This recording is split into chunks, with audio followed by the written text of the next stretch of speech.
Assalamualaikum warahmatullahi wabarakatuh. Yang terhormat Bapak Pariman, MPSI, selaku dosen pengampu mata kuliah Psikologi Pendidikan, serta teman-teman yang saya cintai dan banggakan. Pertama-tama, marilah kita panjatkan puji syukur kehadirat Allah Subhanahu wa Ta'ala yang telah melimpahkan rahmat-Nya sehingga kita dapat melaksanakan perkuliahan secara daring ini. Kami dari kelompok 8 akan mempresentasikan hasil diskusi kami tentang pembelajaran dan kognisi di area isi. Sebelumnya, saya sebagai moderator akan memperkenalkan anggota dari kelompok kami. Yang pertama adalah Husnul Khotimah, NIM 26200097. Yang kedua adalah Aflihatul Qadriyah, NIM 26200101.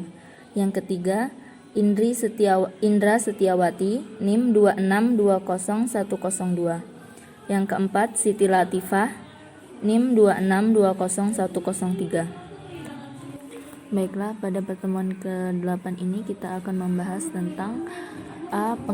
Pengetahuan ahli, B. Pengetahuan isi pedagogis, C. Membaca, menulis, matematika, sains, dan studi sosial. A. Pengetahuan ahli. Pengetahuan ahli berarti pengetahuan yang unggul dalam isi atau materi dari suatu pembelajaran atau disiplin ilmu tertentu. Guru di bidang tertentu harus benar-benar menguasai materi bidang ajarnya. Hal ini barangkali menjadi dasar pemerintah. Dalam hal ini, Kementerian Pendidikan mulai memfokuskan pada pentingnya linearitas, di mana guru yang mengajar pada disiplin ilmu tertentu harus memiliki background pendidikan setara satu yang sama dengan bidang ajarnya. Sangat ironis, di Indonesia masih banyak guru yang mengajar disiplin ilmu yang tidak sesuai dengan kualifikasi keilmuannya. Selanjutnya B. Pengetahuan isi pedagogis. Pengetahuan isi pedagogis atau pedagogical content knowledge adalah pengetahuan tentang cara mengajarkan disiplin tertentu secara efektif. Sulham 1987. Pengetahuan konten pedagogik dalam pembelajaran sains sangat penting ditinjau dari konteks awal wacana para saintis hingga menjadi eksplanasi pedagogik. Pengetahuan isi pedagogi merupakan pengetahuan yang dikembangkan oleh guru dari waktu ke waktu dan melalui pengalaman tentang bagaimana mengajarkan konten tertentu dengan cara tertentu untuk meningkatkan pemahaman siswa. Menurut Logran et al. 2006, pengetahuan isi pedagogi merupakan suatu konstruksi akademi yang menggambarkan suatu ide yang dapat membangkitkan minat untuk mempelajari sesuatu. Membaca adalah proses melintaskan atau memahami bacaan atau sumber tertulis untuk memperoleh pesan atau gagasan yang ingin disampaikan penulisnya. Membaca merupakan salah satu jenis kemampuan berbahasa tulis yang bersifat reseptif atau menerima. Dikatakan reseptif karena dengan membaca akan memperoleh informasi, ilmu, dan pengetahuan serta pengalaman-pengalaman baru. Abdul Jalil dan El Mustian 2006. Membaca juga dapat didefinisikan sebagai kegiatan yang dilakukan untuk memperoleh suatu gagasan, kesimpulan, dan berbagai pandangan dari pengarang melalui bukti tertulis. Rozak 2005. Yang pertama, model membaca developmental. Menurut sebuah pandangan, keahlian membaca berkembang melalui 5 tahap. Cole 1979, yaitu tahap 0, tahap 1, tahap 2, tahap 3, dan tahap 4. Yang kedua, pendekatan untuk membaca. A. Perdebatan 2 pendekatan. Debat itu adalah antara para pendukung pendekatan konetik dan keahlian dasar pendukung bahasa keseluruhan. B. Pendekatan kognitif. Dan C. Pendekatan konstruktivis sosial. Selanjutnya, menulis. Menulis merupakan proses penting dalam mendewasakan dan mematangkan kognisi. Di samping kita sadari pentingnya pembelajaran menulis sebagai suatu proses, perlu juga kita pahami bahwa proses menulis itu sendiri adalah sebuah pembelajaran.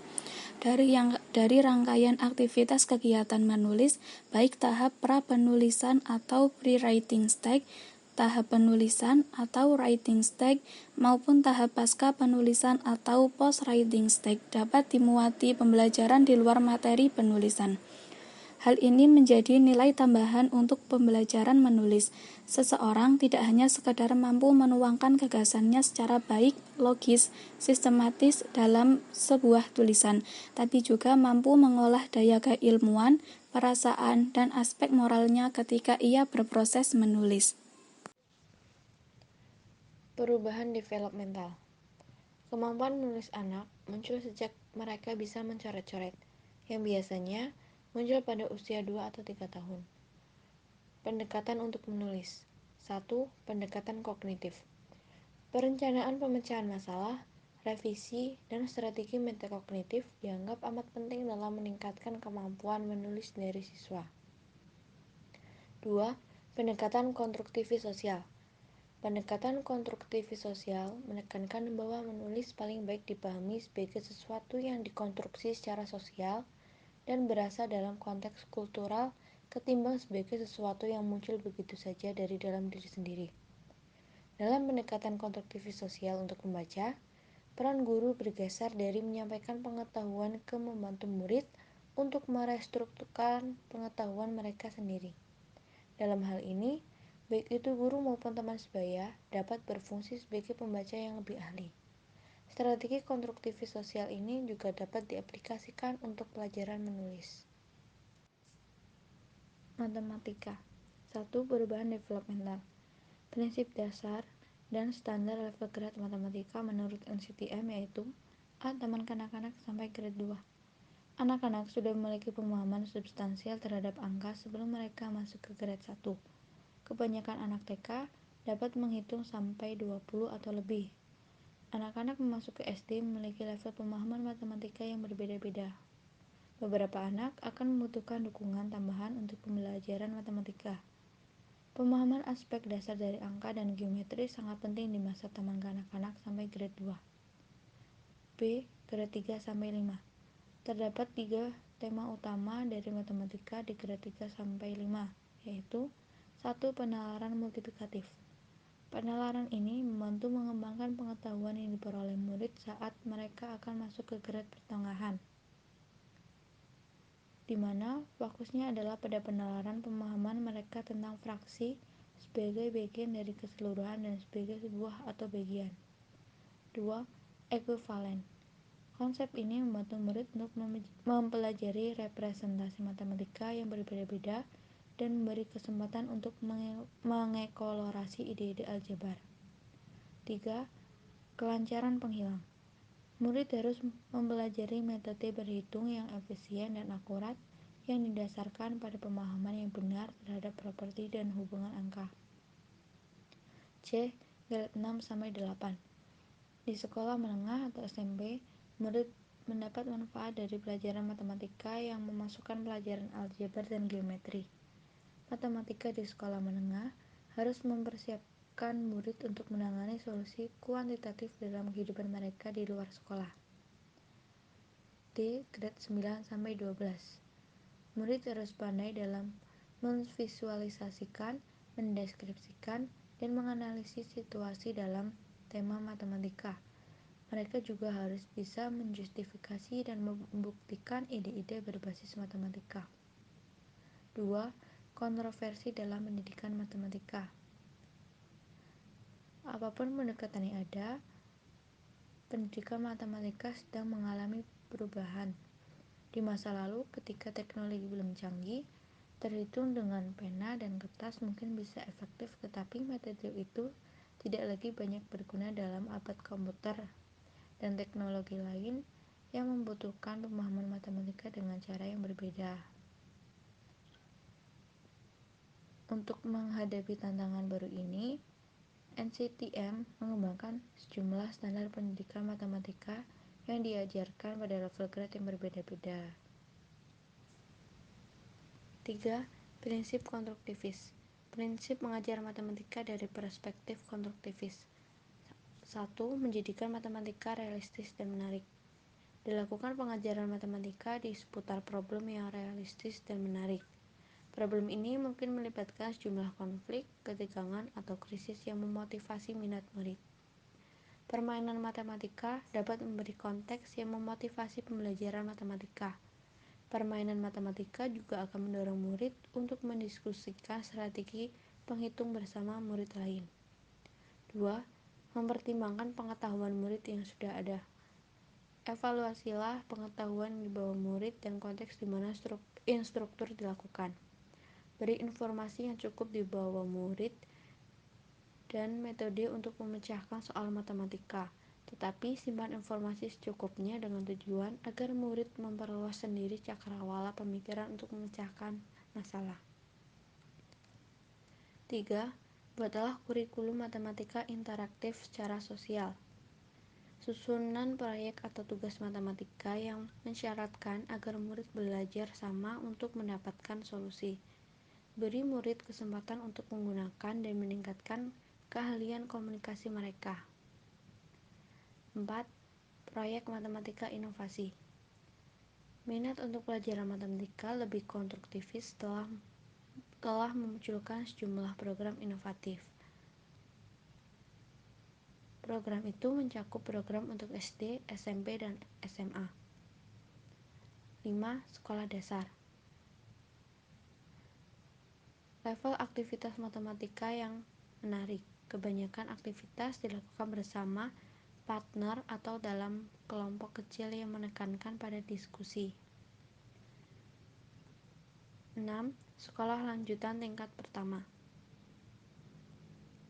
Program ini difokuskan pada 5 tema: pemahaman, koneksi, investigasi, representasi, dan teknologi. Koneksi dengan disiplin lain seperti sains, ilmu sosial, dan bisnis sangat ditekankan. Banyak problem matematika difokuskan pada pengalaman pemecahan seperti yang didefinisikan oleh NCTM dalam Curriculum and Evaluation Standards, dengan tujuan mengembangkan konsep utama di bidang berikut: angka, geometri, probabilitas, statistik, pengukuran, dan aljabar. 7. Sekolah lanjutan tingkat atas.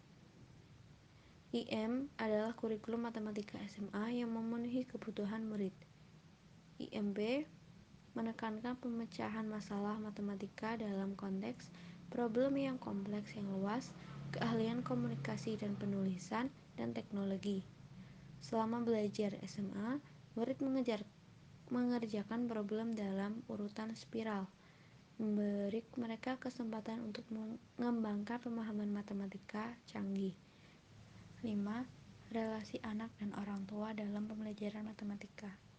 Deskripsi Family Math, sebuah program yang membantu orang tua melajari matematika bersama anak-anaknya secara suportif. Beritahu orang tua bagaimana murid mempelajari matematika dan memecahkan persoalan.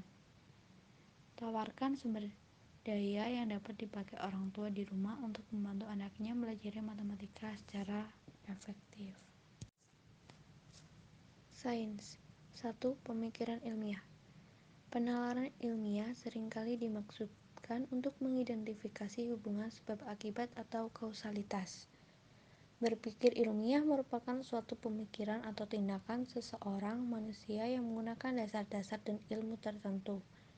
Dalam berpikir ilmiah, seseorang harus memperhatikan dasar-dasarnya seperti apa, siapa, di mana, kapan, dan bagaimana.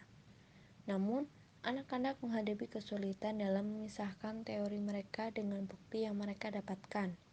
Ketika mereka mencoba mempelajari fenomena baru, mereka mempertahankan teori lama tanpa peduli pada bukti. 2. Pendidikan sains. Ilmu pendidikan sains tidak hanya mempelajari ilmu sains atau IPA, fisika, kimia, dan biologi, tetapi juga mencakup mengenali peserta didik, mengenali perkembangan teknologi, lingkungan, sistem pendidikan, sampai evaluasi pendidikan. Yang ketiga, strategi pengajaran konstruktivis. Pengajaran konstruktivis menekankan bahwa anak harus membangun sendiri pengetahuan dan pemahaman sains mereka. Beberapa pendekatan konstruktivis untuk pengajaran sains menggunakan cara eksplorasi problem sains sehari-hari, yaitu aktivitas yang membantu siswa berpikir tentang bagaimana sains bekerja dan konteks sosial dari sains.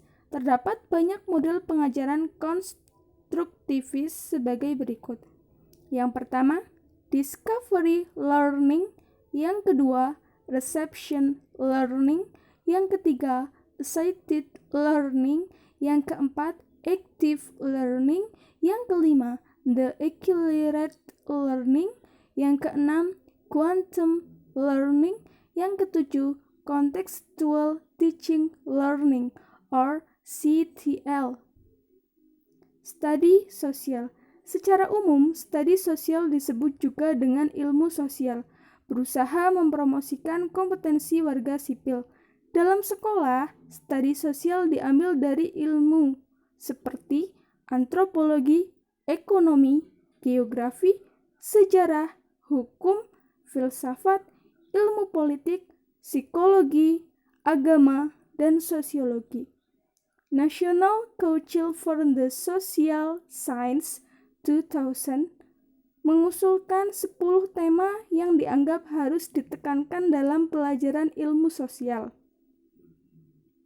Yang pertama, waktu, kesinambungan, dan perubahan.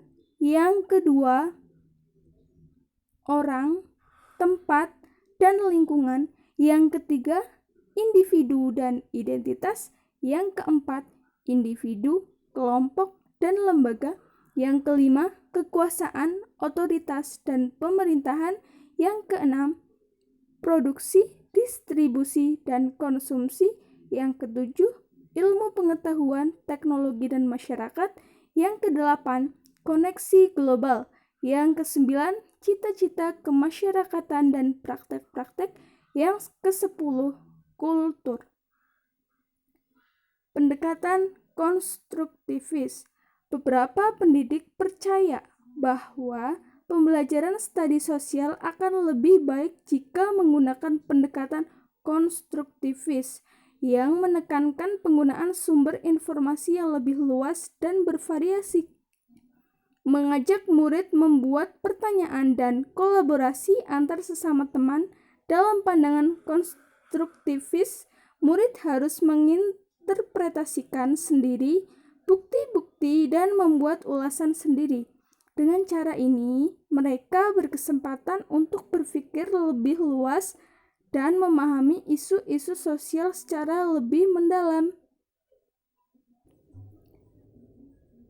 Sekian pembahasan materi dari kelompok kami. Semoga dapat bermanfaat ya.